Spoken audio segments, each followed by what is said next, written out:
ओठ लाली ओठ पडीम मारी फेस पकिरीम शादी बाद लगा तारू हे जान तू अपनी सेवा करे से जिया करना दूध पी हमें प्रोटीन मिला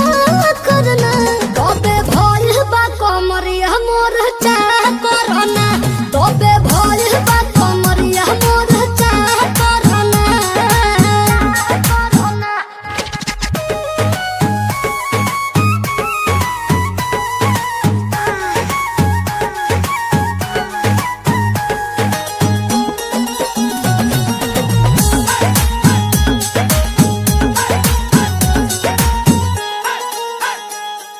जगला में जो करे वो करे रात के मिलेला सुकून खाके राजा जी के हाथ के अच्छा लागेला कमर ककरी से भइल काटा हराबा हो गलिया लागेला जान टमा ताराबा हो गलिया लागेला जान टमा